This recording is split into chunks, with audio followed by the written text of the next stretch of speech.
Hi everybody. Thank you for tuning in. In this video, I want to continue on the subject of for the second coming of Christ, that he is planned to be married. Do we really see this in the scriptures? Of course, the most obvious place we see is the book of Hosea, as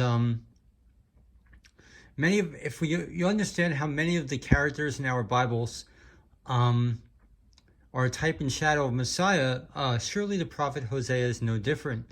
And in the book of Hosea, Hosea is told to marry a prostitute and or a harlot, which is also a symbology of idolatry as well.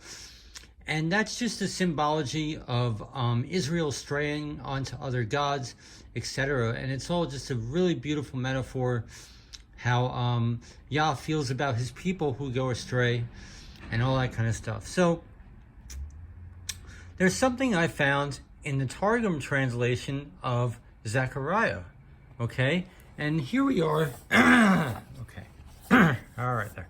Here we are in Zechariah 3, and Zechariah 3 talks about, is a Messianic prophecy regarding, it seems like the crowning of Joshua, the crowning of Messiah pretty much.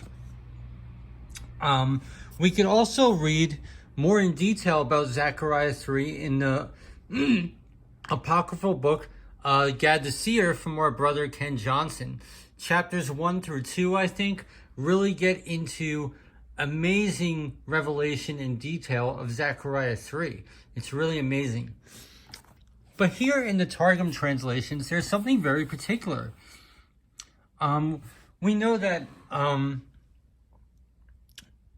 in this instance, Satan is sitting at the right hand of Yahshua and is accusing him. See, look at all the sins he's done. Look at this, look at that. Look how dirty he's become through all the persecution of the suffering servant. And Yah says, Yahuwah rebuke you, even the Yahuwah who chose Jerusalem rebuke you. Is this not a brand plucked from the fire? And we learn about this in great detail in the book of Gad the Seer, actually. So, Yah heals and lets the iniquity pass from his head.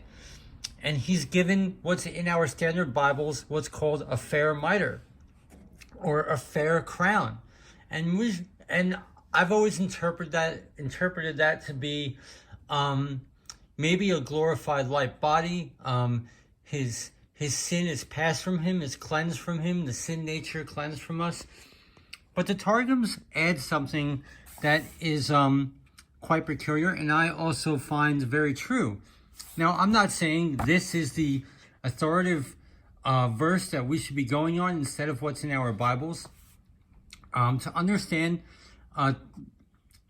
think about in one of my videos I did a week or two ago, when we look at all the translations of Isaiah 53 from our standard Bibles to what's in the Targum, to what's in the Septuagint, we see that there are different prophecies in all of them, and every single one is correct.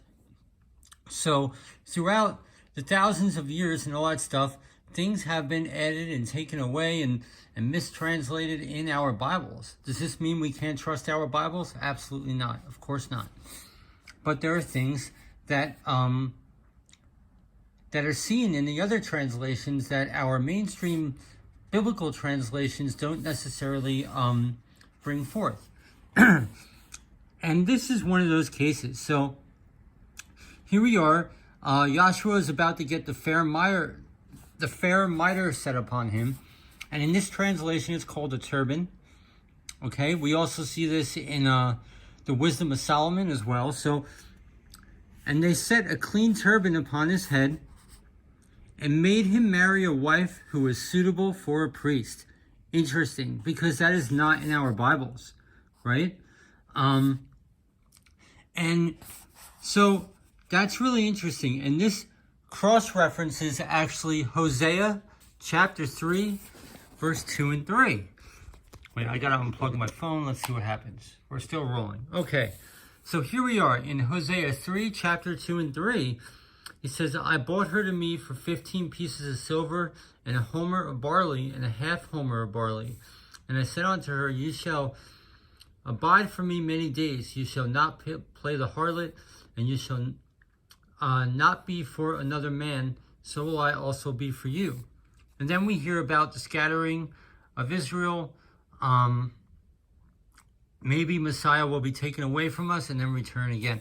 But anyway, what we see in this Targum translation, we could precisely cross-reference Hosea 3, Hosea chapter 3, verses 2 through 3 in our standard Bibles. So there is validity to this.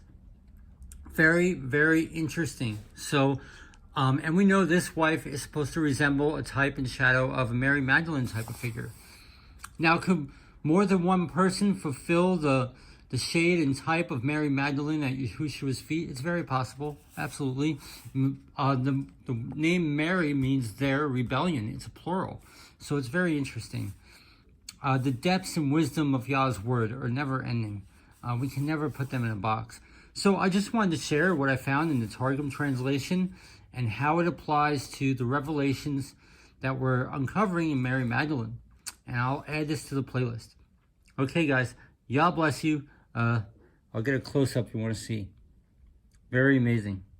Okay, Yah bless you.